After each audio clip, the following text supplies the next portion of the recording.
More than 80 million people lost their lives during the Second World War.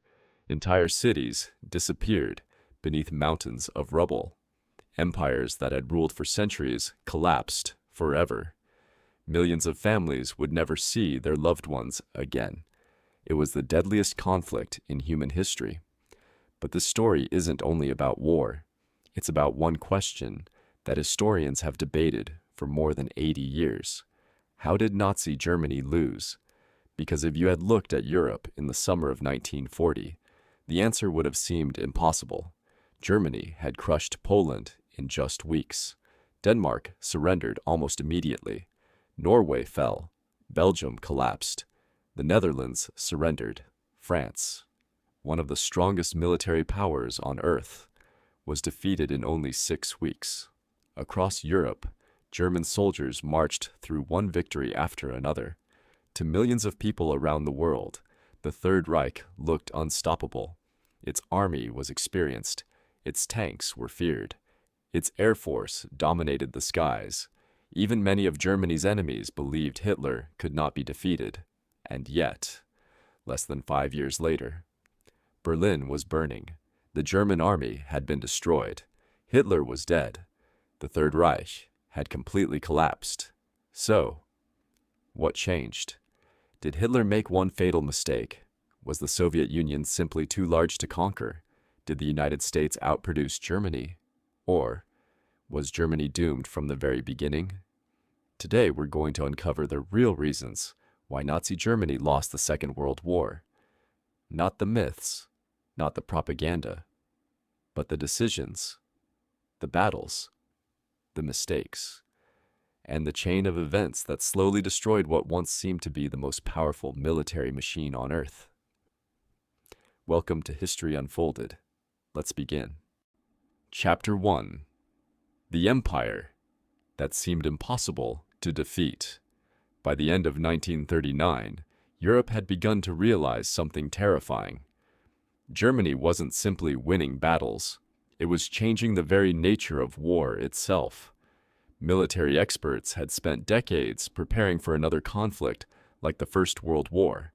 Long trenches, slow offensives, massive artillery bombardments. But Hitler's generals had no intention of repeating the past. Instead, they built an army designed to move faster than any enemy could react. Every attack followed the same deadly pattern. First, the Luftwaffe appeared. Hundreds of bombers struck enemy airfields, bridges, railways, and communication centers. Before defenders even knew where the main attack was coming from, German tanks were already breaking through the front line. Behind them came mechanized infantry. Engineers built bridges. Supply trucks followed close behind. Everything moved together. Almost like one enormous machine, enemy commanders often lost contact with their own soldiers within hours. Entire armies became trapped before they even had time to organize a defense. It wasn't magic. It wasn't luck. It was planning, training, discipline, and years of military innovation. The world had never seen anything like it when France declared war on Germany. Most military analysts believed the conflict would last for years. France possessed one of the largest armies in Europe.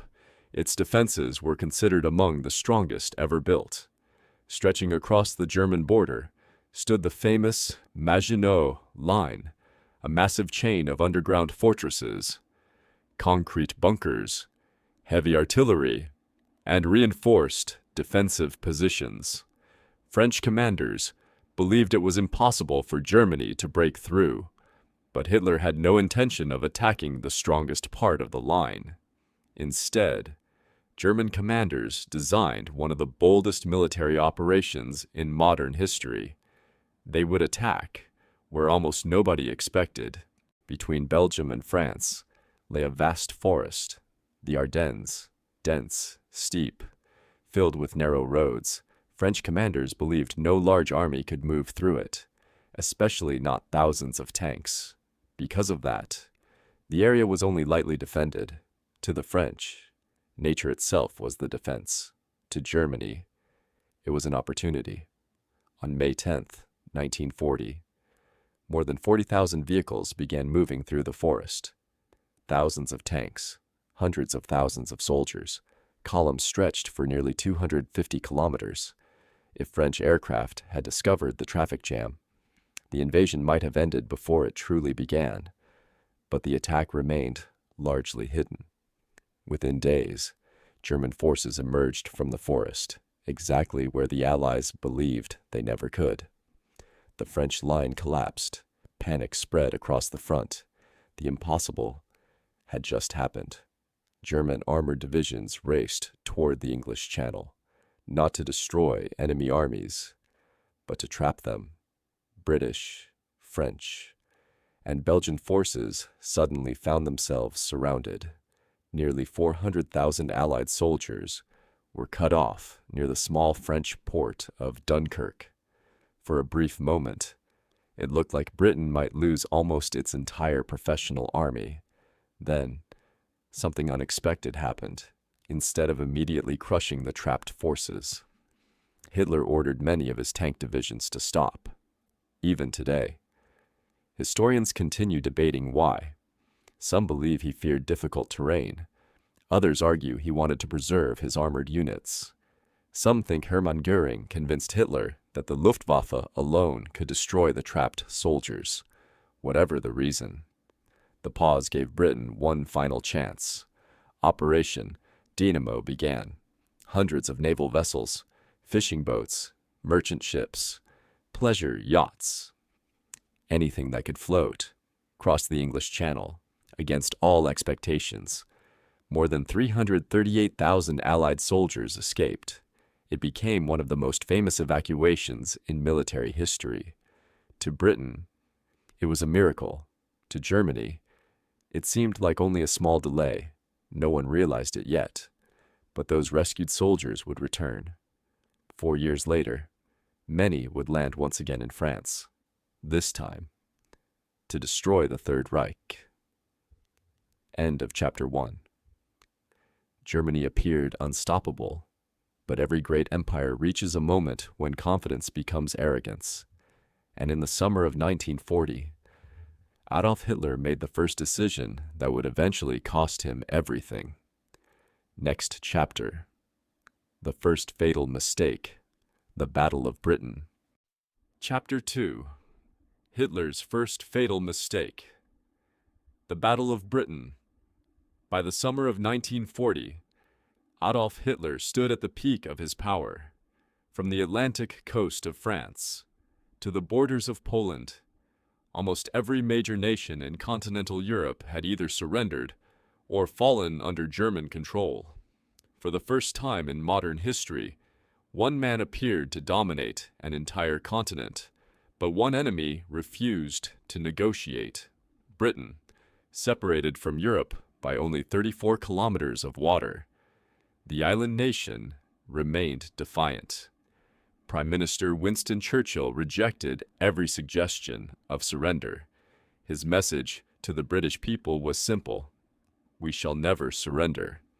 For Hitler, this presented a serious problem. Germany possessed one of the strongest armies in the world, but armies could not march across the English Channel. To invade Britain, Germany first needed control of the skies. Only then could troops safely cross the sea. That task fell to the Luftwaffe, Germany's air force. It would become the opening act of what history remembers as the Battle of Britain. Hitler believed the campaign would be short. After all, France had fallen in just 6 weeks. Why would Britain last any longer? He underestimated his enemy. Unlike many European countries, Britain had spent years preparing its air defenses along the southern coast. An invisible shield was waiting, not anti-aircraft guns, not fighter aircraft. Something even more important, radar. For the first time in history, a nation could detect incoming enemy aircraft long before they arrived. As German bombers crossed the English Channel, British radar stations tracked every movement. Within minutes, pilots climbed into their Spitfires and Hurricanes. They knew exactly where the enemy would appear. Germany had more aircraft. Britain had better information, And in modern warfare, information can be just as powerful as weapons. Day after day, hundreds of aircraft battled above southern England. Dogfights filled the skies. Bombers exploded in midair. Fighters crashed into fields, villages, and the sea below. Both sides suffered heavy losses, but Britain had one crucial advantage. Whenever a British pilot was shot down over England, he often survived. He could return to combat days or weeks later. A German pilot shot down over Britain became a prisoner of war. Every loss was permanent. Slowly, Germany began losing experienced aircrews it could not easily replace. Hitler grew impatient. The Luftwaffe had failed to destroy the Royal Air Force. British fighters continued resisting. Then, everything changed. One night, German bombers accidentally dropped bombs on London. Churchill responded immediately. British aircraft struck Berlin. The physical damage was small, but the psychological impact on Hitler was enormous. Berlin, the capital of the Third Reich, had been bombed. For Hitler, it was a personal humiliation. Consumed by anger, he made one of the most important decisions of the entire war. Instead of continuing attacks against British airfields, radar stations, and aircraft factories, he ordered the Luftwaffe to focus on British cities. London became the primary target. Night after night, bombers filled the sky. Homes burned. Historic buildings collapsed. Thousands of civilians were killed. The campaign became known as the Blitz. The bombing caused terrible destruction, but it failed to achieve its objective. Instead of breaking British morale, it strengthened it. Even more importantly, the Royal Air Force was finally given something it desperately needed: time. While German bombers targeted cities, British airfields recovered. Damaged radar stations were repaired. New fighter aircraft rolled off assembly lines. Fresh pilots completed their training. Without realizing it, Hitler had given Britain exactly what it needed to survive. By October 1940, the invasion of Britain was quietly postponed. Then, it was cancelled indefinitely. For the first time, Germany had failed. It wasn't a crushing defeat. The Wehrmacht remained enormously powerful. The Third Reich still controlled most of Europe, but something had changed. The myth of German invincibility had been broken, and more importantly, Britain remained in the war. That single fact would change everything, because Britain would soon become a giant aircraft carrier, a supply base, a training ground, and eventually, the launching point for the liberation of Europe. Years later, more than 150,000 Allied soldiers would sail from Britain to Normandy on D-Day. If Britain had fallen in 1940, that invasion might never have happened. Hitler believed he had only delayed victory. In reality, he had just made his first strategic mistake. It would not be his last. End of Chapter 2. Chapter 3. Operation Barbarossa, the beginning of the end. By the end of 1940, Hitler had conquered more of Europe than almost anyone thought possible. France had fallen. The Low Countries had surrendered. Norway was occupied. The Balkans had been brought under German control. Britain stood alone. But Hitler was already looking beyond the war in the West. His eyes were fixed on something much larger: the Soviet Union. To Hitler, this wasn't simply another military campaign. It was the key to everything. He believed that if Germany destroyed the Soviet Union, Britain would lose its last hope on the European continent. He believed the war would be over before the United States could fully prepare for conflict. And perhaps most importantly, he believed the Soviet Union was weak, hopelessly weak. Hitler had watched the Soviet Union struggle during the Winter War against Finland in 1939. The Red Army suffered enormous losses. Its leadership had been devastated by Stalin's political purges. thousands of experienced officers had been imprisoned, executed, or removed from command. To German intelligence, the Soviet military looked disorganized, poorly trained, poorly led. Hitler became convinced that one powerful blow would cause the entire Soviet system to collapse. Later, he famously declared, "We have only to kick in the door, and the whole rotten structure will come crashing down." It was one of the greatest miscalculations of the entire war. On June 22nd, 1941, at approximately 3:15 in the morning, the largest military invasion in human history began. More than 3 million German and Axis soldiers crossed the Soviet border, nearly 3,500 tanks, around 7,000 artillery pieces, thousands of aircraft. The front stretched almost 3,000 kilometers. Never before had humanity witnessed an invasion on such a scale. Operation Barbarossa had begun. At first, everything went exactly as Hitler had hoped. German armored spearheads smashed through Soviet defenses. Entire Soviet divisions were surrounded before they even understood where the main attack had fallen. Cities fell, one after another. Minsk, Smolensk, Kiev. Hundreds of thousands of Soviet soldiers surrendered within only a few months. The Red Army had suffered losses unlike anything in modern military history. To many observers around the world, it looked as though the Soviet Union was only weeks away from total collapse. Newspapers declared Germany unstoppable. Foreign governments quietly began preparing for a German victory. Even inside the Kremlin, panic spread. For several days after the invasion, Joseph Stalin reportedly withdrew from public view, stunned by the scale of the attack. It seemed that Hitler had been right, but appearances can be deceiving. The farther German forces advanced, the more difficult everything became. Every kilometer gained created a new problem. Supply trucks had farther to travel. Fuel took longer to arrive. Replacement parts became scarce. Roads turned into mud after heavy rains. Railways used a different gauge than those in Western Europe, forcing German engineers to rebuild tracks before supplies could move efficiently. Meanwhile, the Soviet Union did something Germany had not expected. Instead of collapsing, it retreated. Entire factories were dismantled. Machines were loaded onto trains. Millions of workers moved east beyond the Ural Mountains.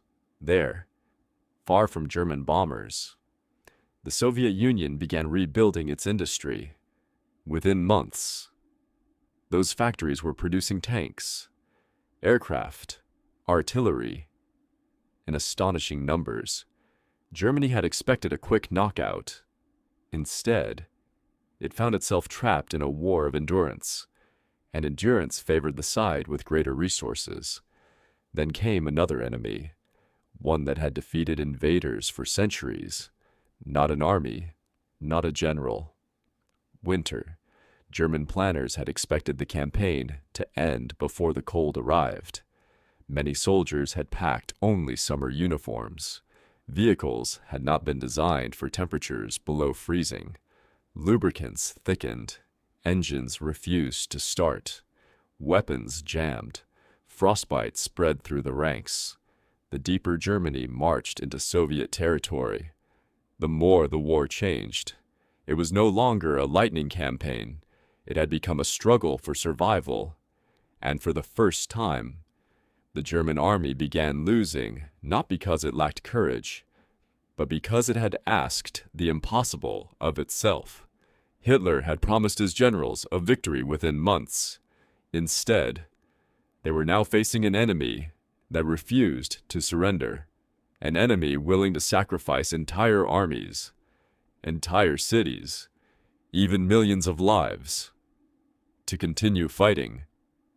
The campaign that was supposed to end the war had instead created a second front that Germany would never truly control.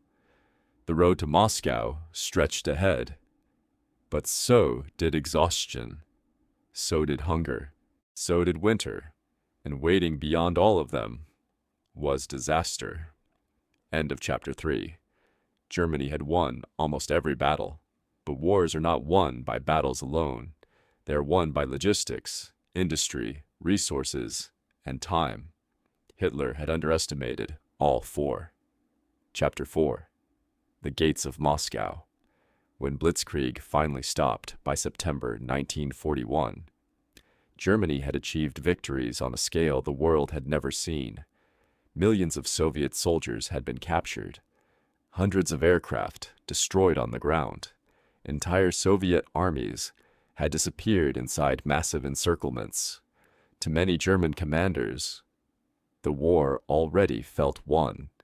Moscow seemed within reach.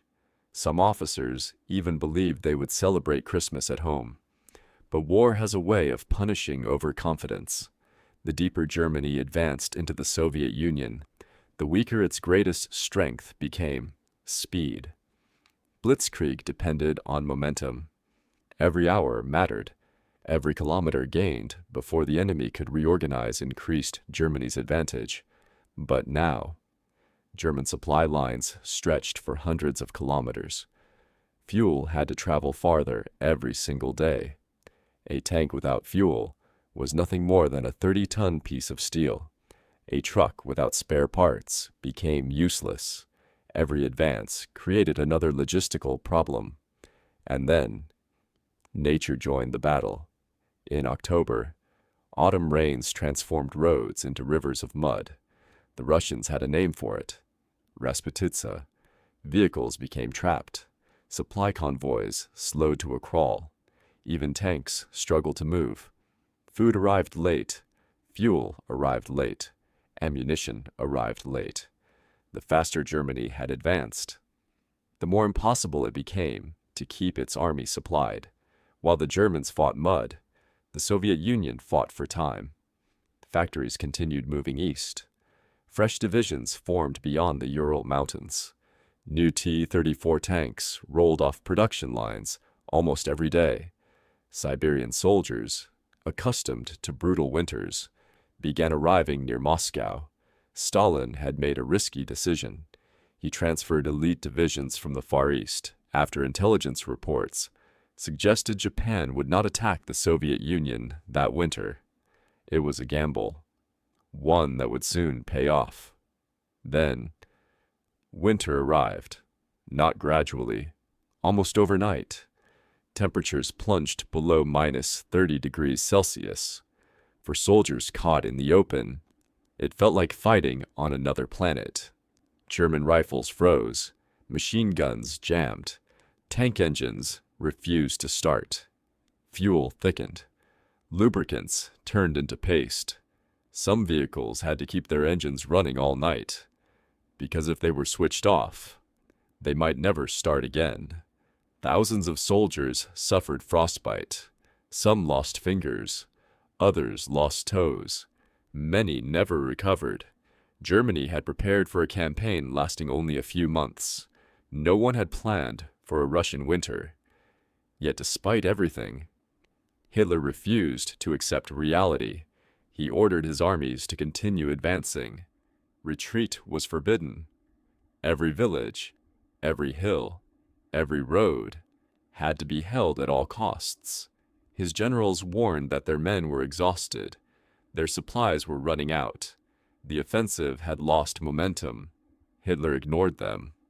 For him, stopping meant admitting failure, and that was something he could never accept. Then came December. Just as German forces reached the outskirts of Moscow, the impossible happened.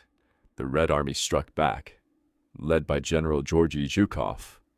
More than 1 million Soviet soldiers launched a massive counteroffensive. The Germans were stunned. Many believed the Soviet Union had no reserves left. They were wrong. The Soviet attack pushed exhausted German forces away from Moscow. For the first time since the beginning of the war, the Wehrmacht suffered a major strategic defeat. Blitzkrieg had failed, not because German soldiers lacked courage, not because their weapons were inferior, but because the war they expected to fight was no longer the war they were fighting. Hitler had promised a quick victory. Instead, Germany now faced a conflict stretching across thousands of kilometers against an enemy with almost limitless space, enormous industrial capacity, and a willingness to absorb losses that shocked the world. The dream of defeating the Soviet Union in a single campaign had died in the snow outside Moscow. From this moment forward, Germany was no longer fighting the war it had planned. It was fighting a war of survival, a war against time, against resources, against geography, and against an enemy growing stronger every single month. The question was no longer, could Germany win? The question had become, how long could Germany keep fighting? End of chapter 4. The gates of Moscow remained closed, but an even greater disaster was already approaching. One city on the Volga River would become the graveyard of Hitler's greatest army. Final chapter. Why Germany could no longer win. When the last German soldiers surrendered at Stalingrad, the world celebrated one battle, but historians remember something much larger. Because Stalingrad wasn't just a defeat. It was the moment Germany lost control of the war. From that point forward, every month became more difficult than the last. Germany was now fighting on multiple fronts. In the east, the Soviet Union was becoming stronger every single day. New factories produced thousands of tanks, thousands of aircraft, millions of artillery shells. Entire armies were being rebuilt. In the west, Britain continued bombing German industry almost every night. And across the Atlantic, the United States had transformed into what President Franklin D. Roosevelt called the arsenal of democracy. American factories produced ships, aircraft, trucks, and tanks on a scale the world had never seen. While Germany struggled to replace its losses, its enemies were becoming stronger faster than Germany could keep up. Then came another problem: oil without fuel. A tank is useless. A fighter aircraft never leaves the runway. A truck becomes nothing more than abandoned metal. By 1943, Germany was already feeling the effects of a growing fuel shortage. Every offensive became more difficult. Every retreat became more dangerous. Every lost vehicle became harder to replace. And while Germany was running out of resources, its enemies seemed to have an endless supply. For the first time since the war began, Germany wasn't deciding where battles would happen. It was reacting, trying to survive, trying to delay the inevitable. Hitler refused to admit reality, even as experienced generals warned that Germany could no longer win a war of attrition. He continued demanding impossible offensives. He forbade retreats, ignored logistics, overruled military commanders, and replaced strategy with hope. History has shown many times, hope is not a strategy. By the end of 1943, the question was no longer, could Germany win the war? The question had become, how much longer could it keep fighting? The answer would reshape the world forever. Germany did not lose because its soldiers lacked courage. It did not lose because its weapons were inferior. It lost because modern wars are not decided by a single battle or a single general. They are decided by production, resources, logistics, leadership, and the ability to adapt when everything begins to go wrong. The Third Reich failed in all of them. Its victories came quickly. Its defeat came one decision at a time. But this was only the beginning of Germany's collapse. In our next documentary, we'll explore the battle many historians call Hitler's final gamble, the largest tank battle in human history. The moment Germany made one last desperate attempt to change the course of the war, the Battle of Kursk. Until then, thank you for watching. This is History Unfolded. Fade to black.